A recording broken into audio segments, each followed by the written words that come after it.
Hey, I'm Jesse. Let's have a devotion. We are in Isaiah chapter 35.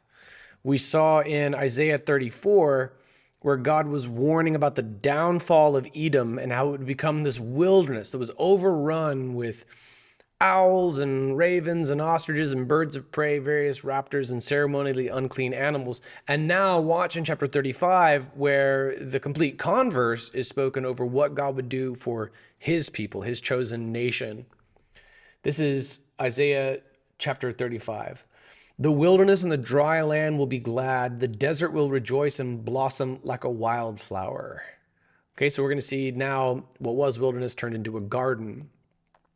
It will blossom abundantly and will rejoice with joy and singing. The glory of Lebanon will be given to it. The splendor of Carmel and Sharon, they will see the glory of the Lord, the splendor of our God. Strengthen the weak hands, steady the shaking knees. Say to the cowardly, be strong, do not fear. Here is your God. Vengeance is coming. God's retribution is coming. He will save you. Then the eyes of the blind will be open, and the ears of the deaf unstopped. The lame will leap like a deer, and the tongue of the mute will sing for joy. The water will gush in the wilderness and streams in the desert. Beautiful, famous Puritan era devotional book that Bellamy draws its title from this. There's other references to streams in the desert, but I think this is the one that inspired the title. The parched ground will become a pool, and the thirsty land springs, and the haunt of jackals in their lairs. There will be grass, reeds, and papyrus. That's paper you can write on. A road will that produces paper you can write on. A road will be there and a way. It will be called the Holy Way. Do you see these messianic prophecies latent within this text? The unclean will not travel on it, but it will be for the one who walks the path. Fools will not wander on it. There will be no lion there. No vicious beast will go up on it. They will not be found there, but the redeemed will walk on it. And the ransomed of the Lord will return and come to Zion, that's the mountain of the Lord, think Jerusalem, with singing, crowned with unending joy. Joy and gladness will overtake them, and sorrow and sighing will flee. This verse 10 is a repeated anthem. It's going to come up again, I think verbatim in chapter 51, verse 11. So this is sort of a motif that's going to return later on. The ransomed of the Lord will return and come to Zion with singing, crowned with unending joy. That's gorgeous. To be crowned with unending joy. Joy and gladness will overtake them. Think on the beautiful imagery of being overtaken by joy.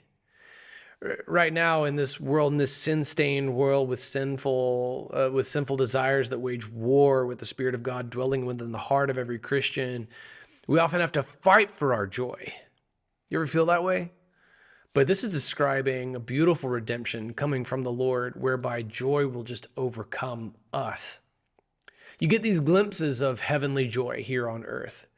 All right, I got those glimpses, especially when I was just on vacation with my family. I got another glimpse of that just this morning, having breakfast with my son. I get these glimpses when we go to this, I'll be honest, it's not the greatest water park in the world. It's called Wild Waves, and it's in Auburn, Washington, and we would take our kids there over the summer. Having come from Orlando, it's hard to compete with Disney and Universal and all that, but we have a special place on our hearts for this little park because we're just there together. And when we're there, some of those other moments, those glimpses of heaven come. Where they especially come, right? Not only when I'm spending time with my family and in my house, and when everybody's blood sugar is up, in the Redemption Church during worship, in Lake Sammamish when we're baptizing, when I'm there at the when I'm there at the bedside of somebody who's in the hospital and they give their lives to Christ, when I see marriages transformed, and in my small group, when we see prayers answered, I get these glimpses where the joy just can't be stopped. These are just little flickers describing the coming roaring inferno of what God will do. To be overcome with joy, to be overwhelmed by joy means that you're not fighting for it, you're not faking it. It doesn't come from a pill or a substance.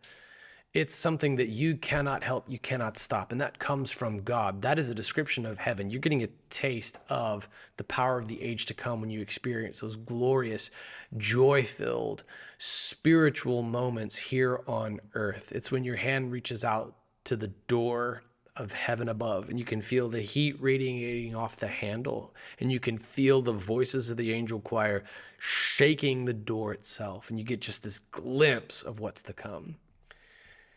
This is an incredible promise that leaves us courageous, right? There's this prophecy of the holy way.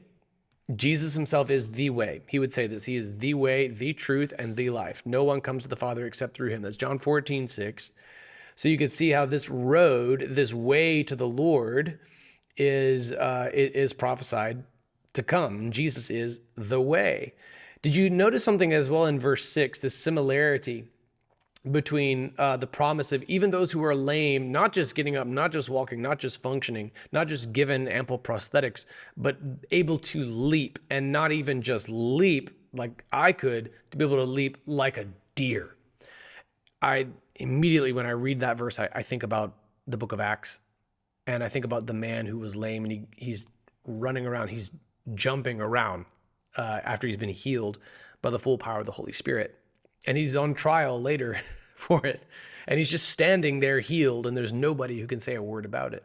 I think this is a prophecy that I think is typified by those events and that particular healing in the book of Acts. We see the ears of the deaf unstopped in the ministry of Jesus. We see the eyes of the blind open. Do you remember when John the Baptist's faith faltered? I do believe that's what's happening in that event. Like we see our previous series in the Gospel of Matthew. All right.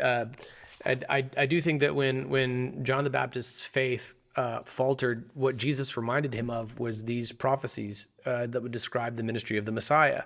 And Jesus had fulfilled all of these. These were all coming to fruition.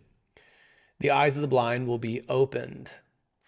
This is the result. This is the application. All right. Strengthen weak hands. Steady the shaking knees.